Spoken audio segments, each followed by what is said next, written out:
Why does Aqua Miles suck so hard?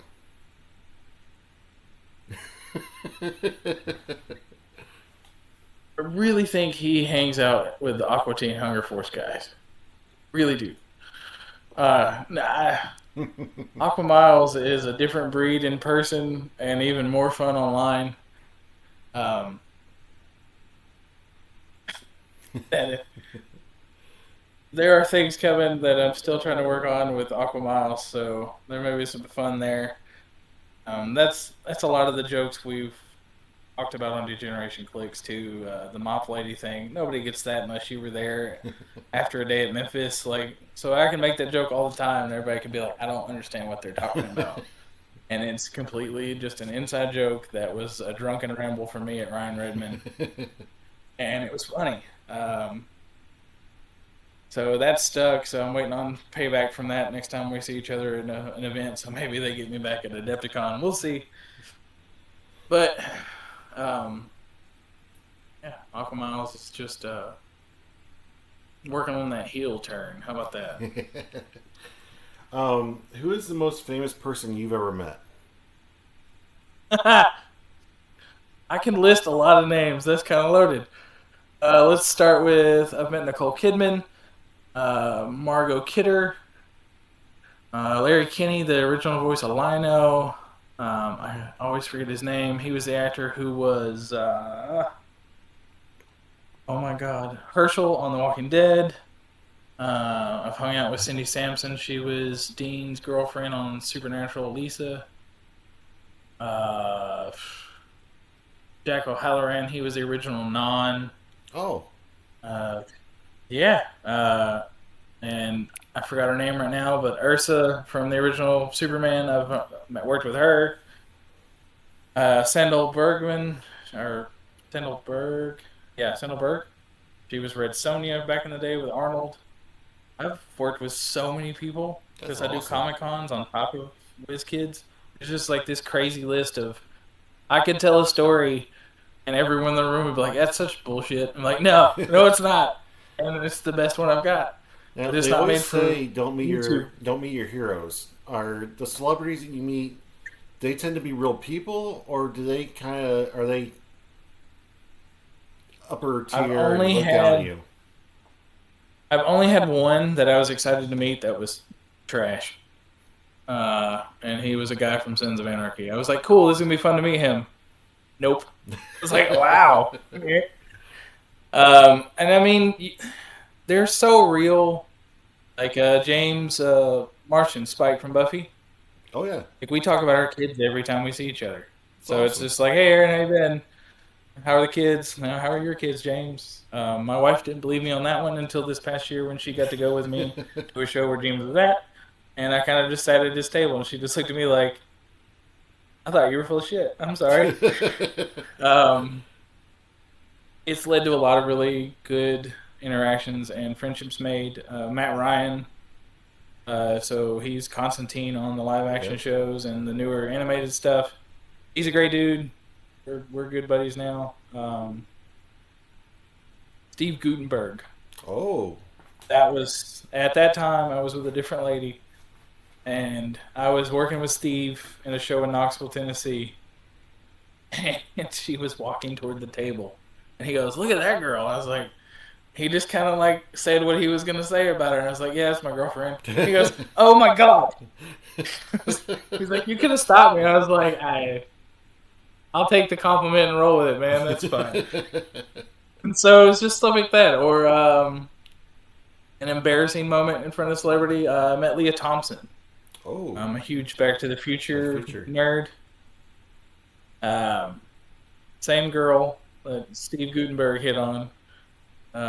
She was a cosplay model at the time, and she was my window, my wallpaper on my phone. And she'd come over to take the picture of me and Leah, and she goofed up. She's like, "Oh, I messed up," and there's her like burlesque photo, and she's just holding it in front of Leah, and I'm like, "Oh my god, you're embarrassing me right now. Stop it." It's like this is a big moment. You're ruining it. But I mean, there's interactions like that. Margot Kidder. Margot in her later years wasn't very mentally sound. Great woman. always on when she was in front of fans. And when she wasn't in front of a fan, she was very down to earth and just trying to like relax because she was in a lot of pain, Hmm. going through a lot of stuff. And one day I was the gopher at that show. I get to her table, go, "Hey Margot, do you need anything?" She goes, "Yeah, Jimmy, I need a coffee." Jimmy's going to get a coffee, and I took off and went and bought her a coffee and came back. She goes, "Aaron, I'm so sorry." I was like, "Nope, I got Lois Lane coffee. I don't care, Yeah. not one bit. You're never gonna take that moment away from me." So I mean, throughout the years in the shows, I have a lot of really good stories. Did you watch Daredevil? Not the new one, the original run on Netflix. Yeah.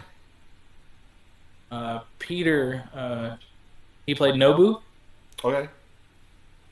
Uh, it was my best man.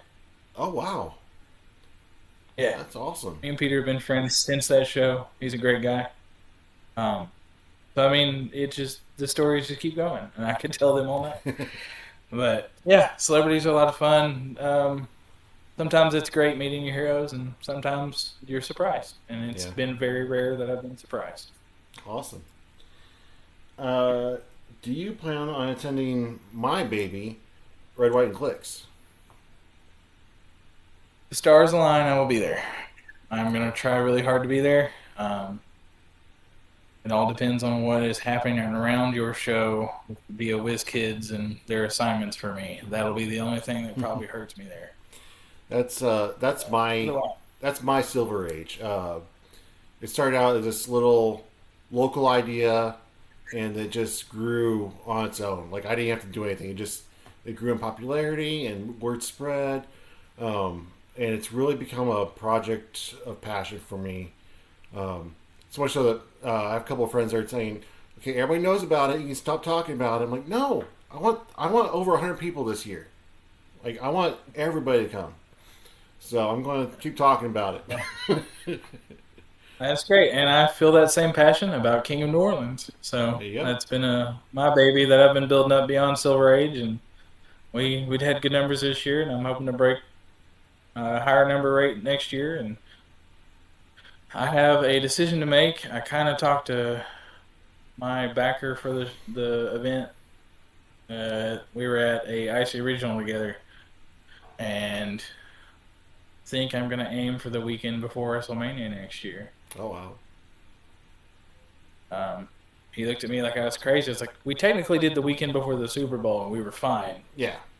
I think we'll be okay if we do the weekend before WrestleMania, when most of us are gonna go to Mania anyway.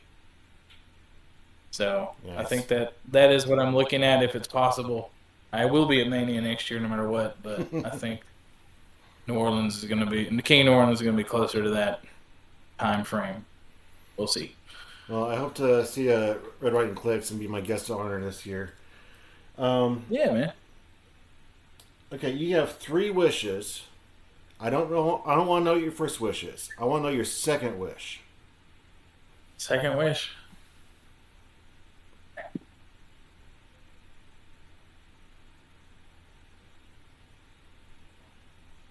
I think through everything I've been through in my life, my second wish is definitely going to be like my own place. And I don't mean like a house just where I'm living now. Like I want to be in the middle of nowhere with great internet in this house that is just like what I've always wanted. I think that would be my second wish. Cool. Yeah. Um, how do you see the trajectory of HeroClix as it is right now? Is it growing and continue to grow, or is it kind of peaked? We're getting back in the groove of things. I do think a few things need to be fixed. That's not anything I have any power over or control over or any say on. But me as a player, I wish they would fix a couple of things and that could help us. I would say I wish we would start marketing in comic books again. Yes. I think that was the best thing for the game ever when we were in comic book shops, like proper comic book shops, and you couldn't pick up a Marvel or DC book without some kind of ad for HeroClix. I don't know what caused them to walk away from that. But I really wish we would start going back to that. Or if we can't tie into books anymore, we need to do some kind of trailer or little video before Marvel and DC movies. I Like, couldn't agree spend that more. money. Um, Do it. I know that Red, White, and Clicks got a lot of people's attention at WizKids because it was grassroots, came out of nowhere, and had 80 people show up. And they're like, what did he do? I did nothing. I talked about it. I did it in 2 months' time, put it together with no experience, and had a huge showing because I was on every Facebook page. I was on every podcast. I talked to everybody. I advertised it on Facebook. Um, I just promoted the shit out of it, and it got people's attention. And I talked to so many people at the event and said, "Okay, how did you hear about this? What did I do that got your attention?" And I got 20 different answers. Everybody heard about it from a different area, and really advertising, when you have a product that you're selling, advertising cannot be underestimated. So I completely agree with that. Yeah, for real. All right, I'm gonna throw one at you real fast before you guys ask me another one. What is your favorite hero click? The Okay, one so figure. the figure or the character? Figure. Your favorite figure. Time Dilation Spider-Man. Okay. He's a kid. I like him. I he's the one that is getting me into Silver Age because he didn't get a chance to really shine in Modern. And I was a newer player, so I didn't really know how to do it that well. And now with the equipment that we just got and the mechanics from the Spider Verse, I think that he has the potential of the damage output that he deserves. I would say should definitely look at him as a herald because him doing all that crazy stuff and nobody being able to outwit it is huge. Yes, he's always been. When I did run him, I ran him as a Herald of Galactus, but then I couldn't have equipment on him. So, but I think that there's enough things now, especially with being able to pick up Mjolnir.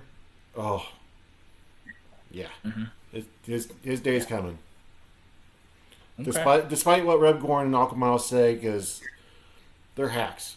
Who cares what they think? So that's my answer. Okay. Okay. What is your favorite MC movie so far? MC movie? Uh Man. There's so many movies. Um I think it's if we're talking movies, it's probably Endgame. Endgame was the crescendo of so many things that happened. We finally got massive payoffs for little teases throughout the 10 years leading up to it. Cat picking up the hammer was huge to watch on screen. Oh yeah, I was happy enough to be in an actual audience that lost their mind when he did it. So it was just like those are the moments in movies that you want to experience in a theater, and I think that hit the notes right. Um,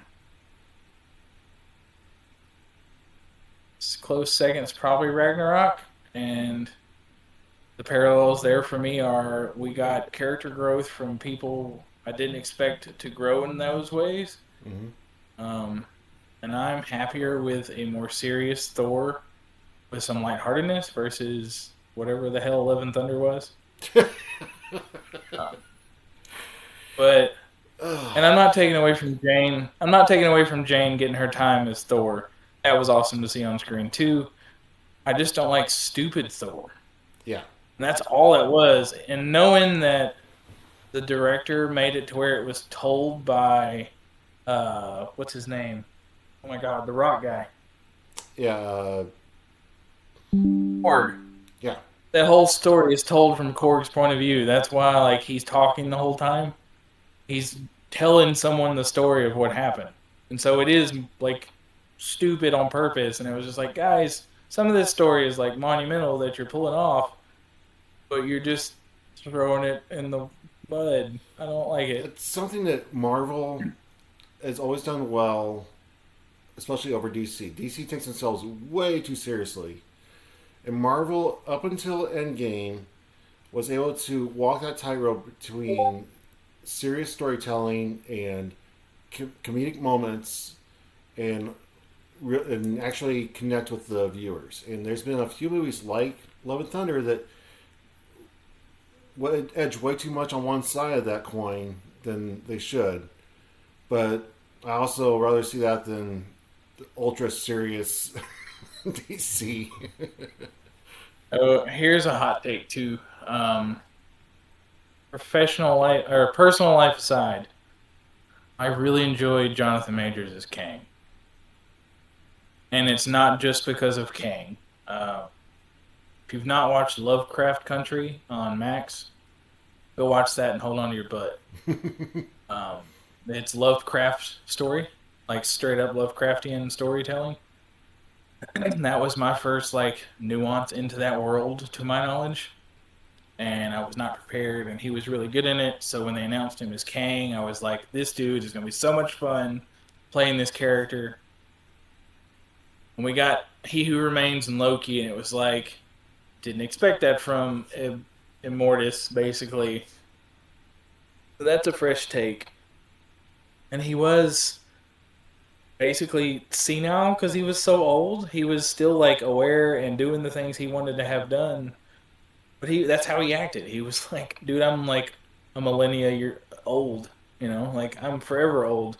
You don't have any idea what I've seen, witnessed, and been through. So he's just like doing the zany stuff, and I was like, this is fun.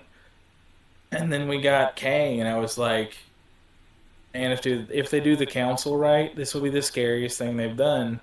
Solely for the fact that he went from He Who Remains, which was a threat with lightheartedness, Right. to Kang. It was like,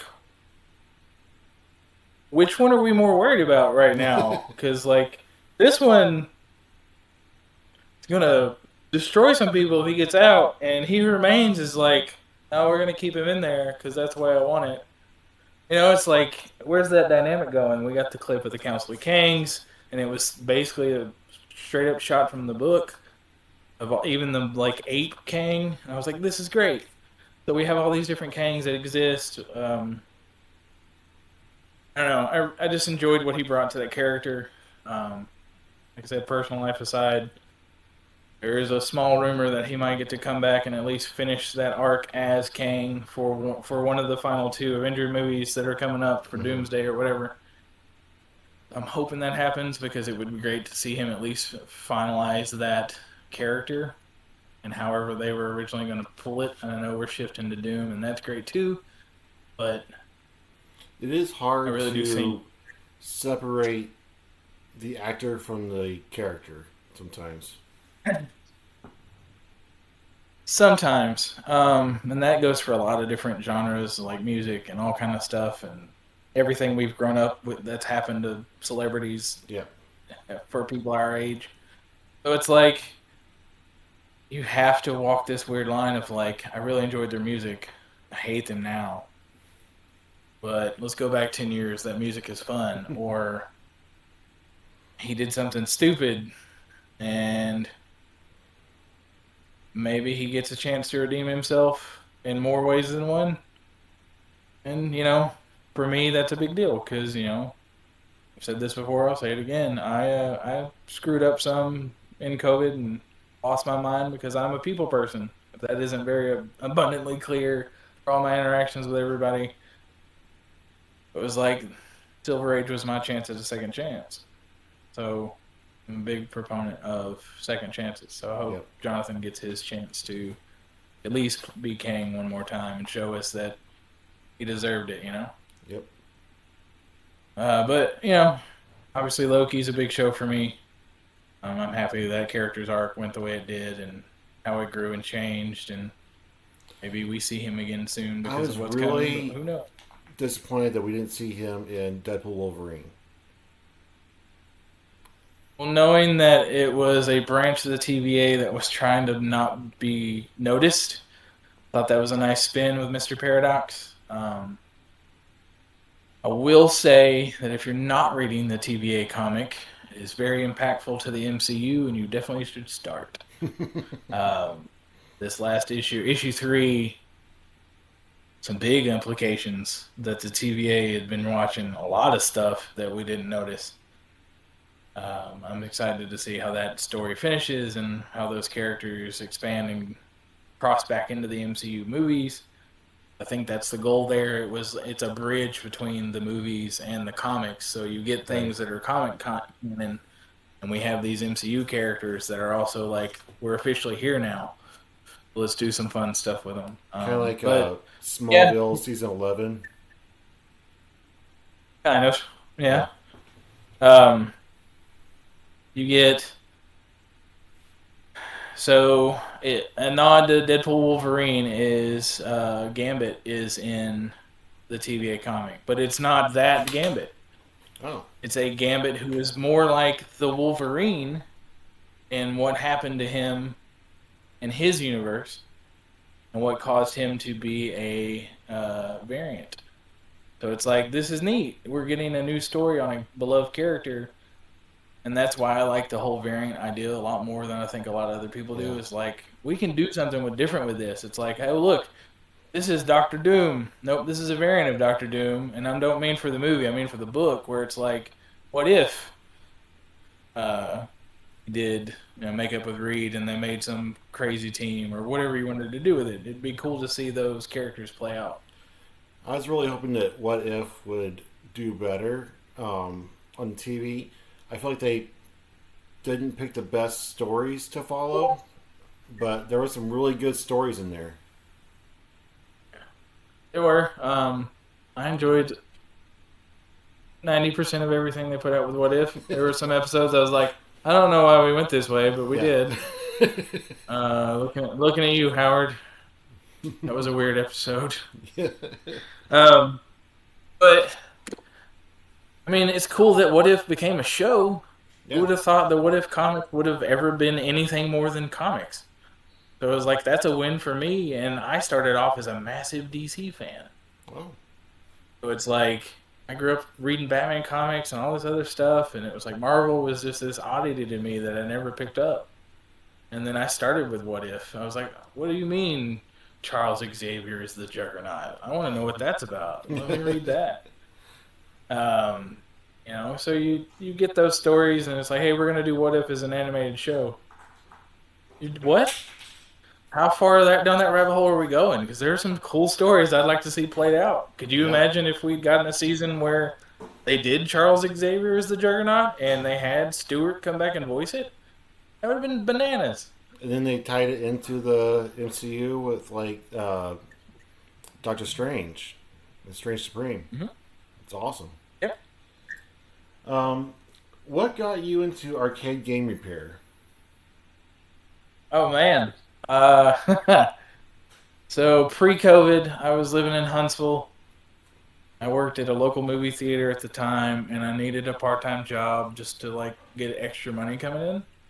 And there was an arcade down the street from the theater, and I walked in. I was like, "Hey, I want to apply for the part-time job. I've never done any of this before, but I think it'd be fun."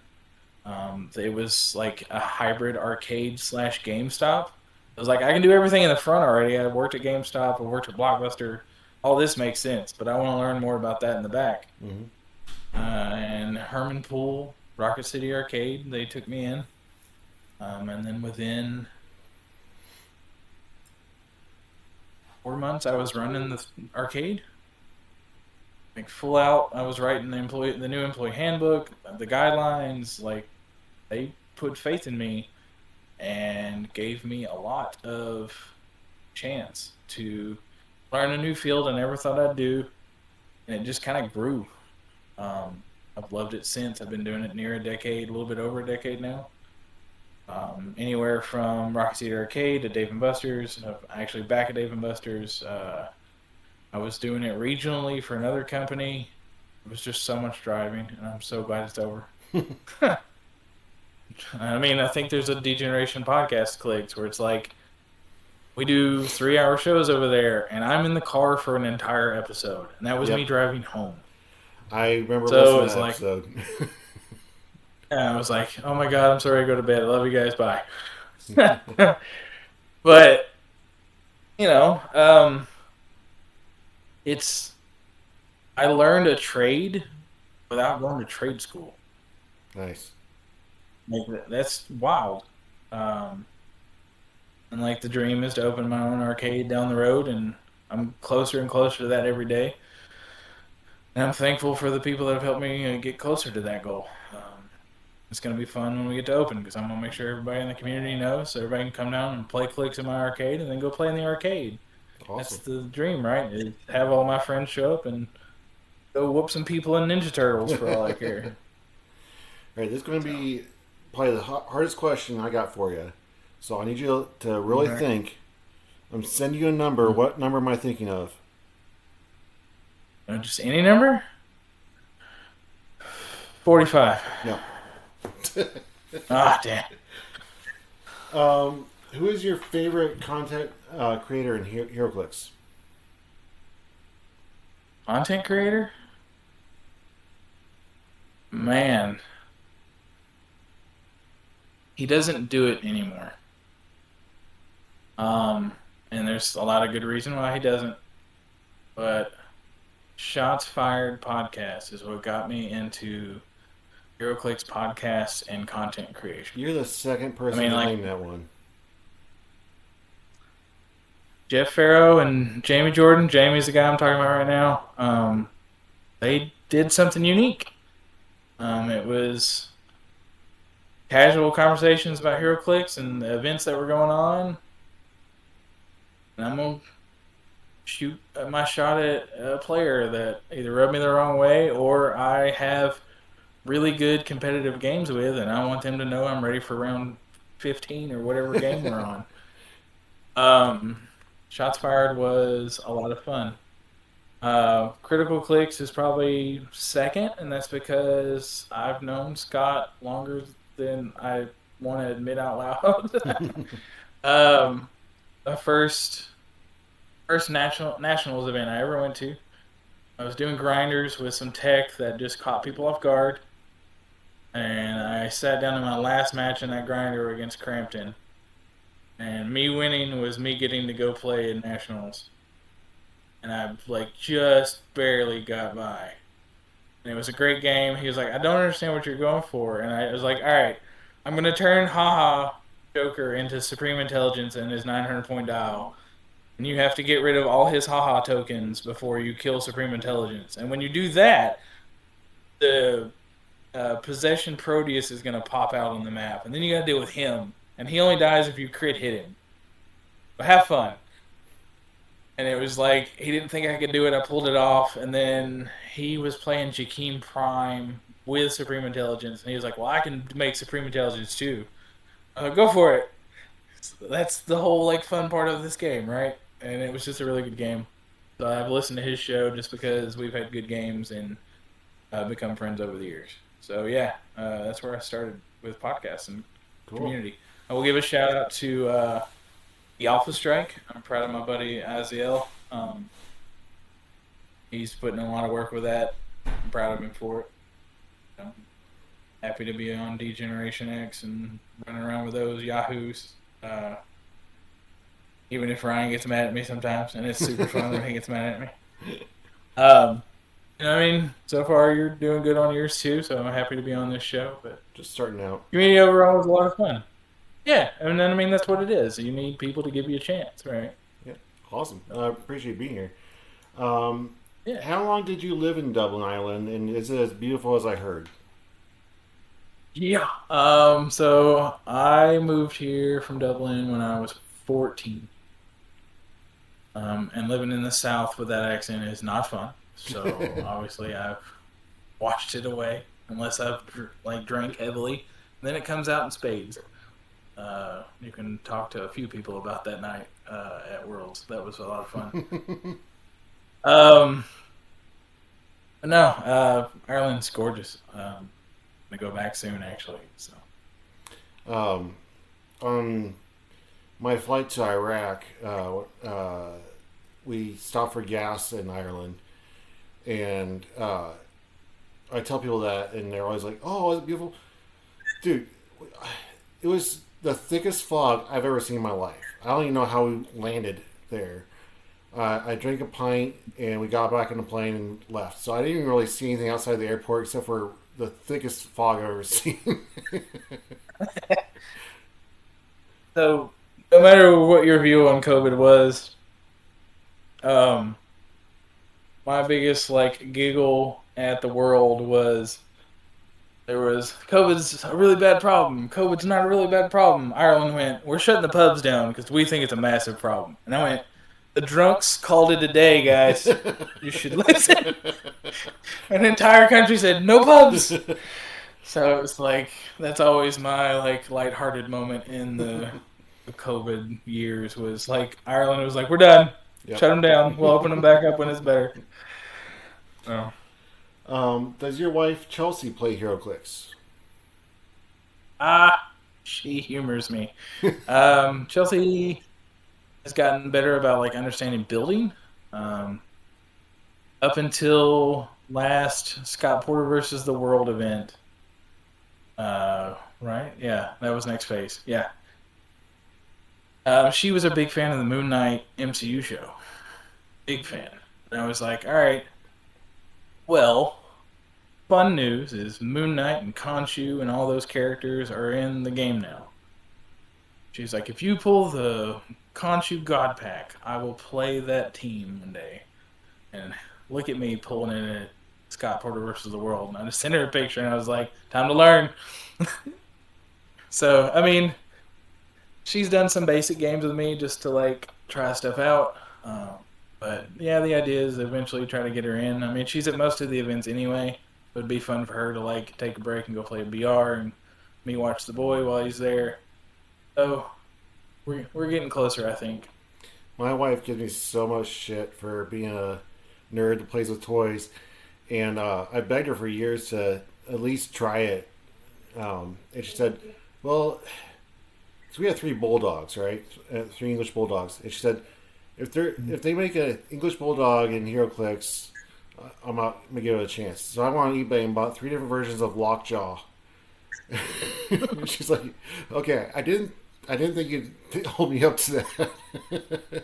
So she still hasn't played, but that was a fun He has moment. figured. Yeah. Um, But yeah, I mean, my other kids, I've got an older son, my oldest daughter. She played for a couple of years actually locally. She grew out of it, but my oldest son has like gotten back into the idea of wanting to play. I got to let him use the grand prize Apocalypse not too long ago. I was like, move up this many squares, punch somebody in the face, and keep doing it until you have to clear, and hope you can roll willpower on that turn. Keep going, and he had a blast with it. So I mean, stuff like that's fun for me to watch. Is just like, here's another kid, y'all play and play however you want. I'm just going to show you what your figure does. I'm not going to say anything else. I'm looking forward to Oliver Redmond taking the championship someday. Kid's a genius. Ollie is a threat, and if you don't think that, you're sadly mistaken. It's so much fun to watch him like play and get excited. Yeah. Like it's one of my fun like favorite things now. You'll hear him. Yeah.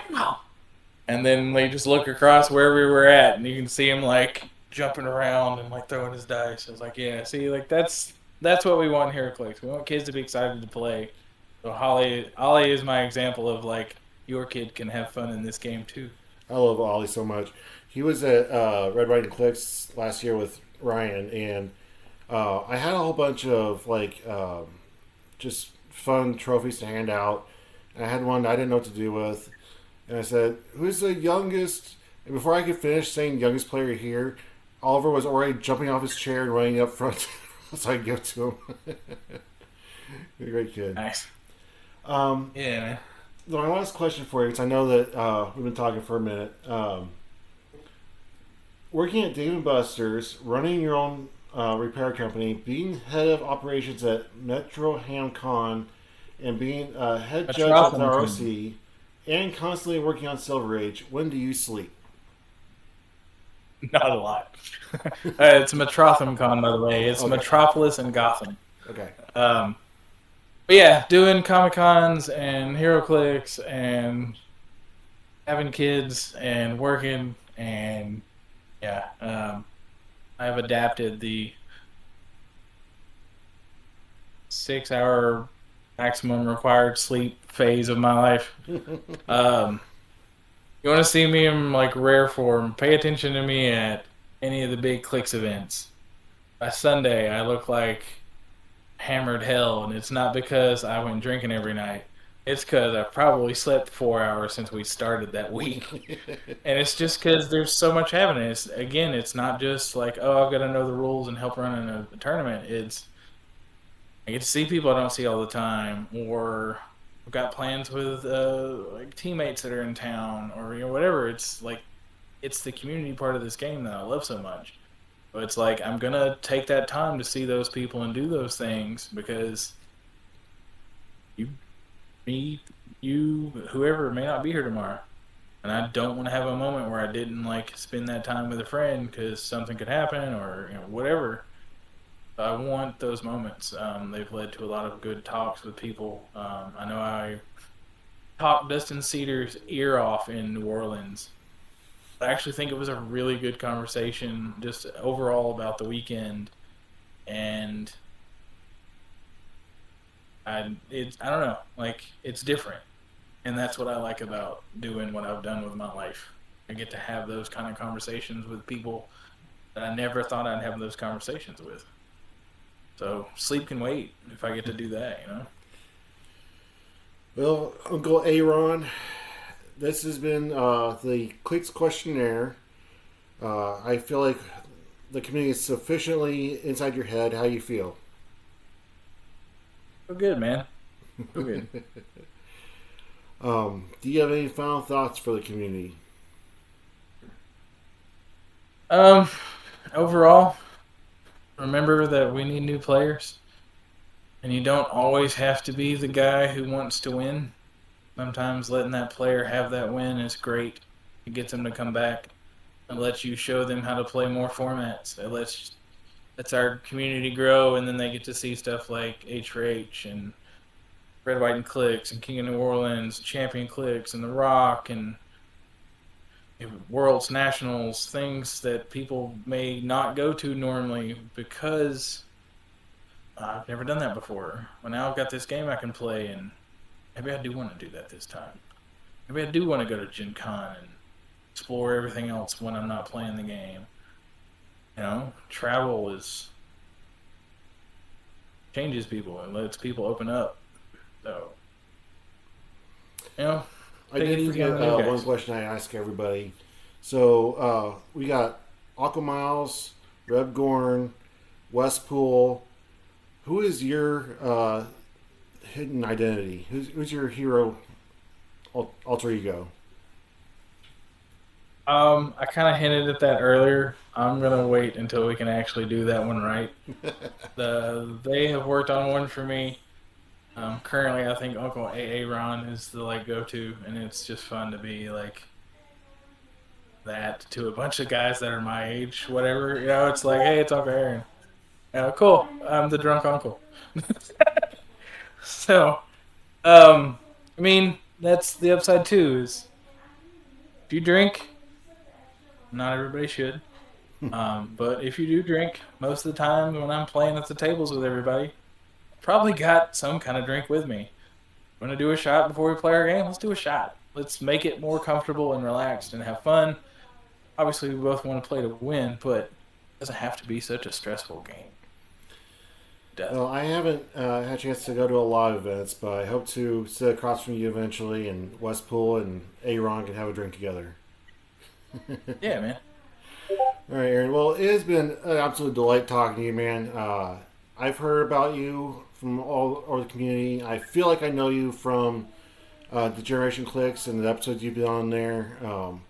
But it's been amazing just talking to you and really getting to know you better on a different level. So I hope to see you out there. I hope to see you at Red Wine Clicks, and if not, at some event somewhere, and we can share a shot and shake a hand and have a good time. But thank you so much Yeah, for being man. here. Absolutely. Thanks for having me on, man. All right. Well, thank you, Aaron, and have a great night. And keep on Clixing. See you guys.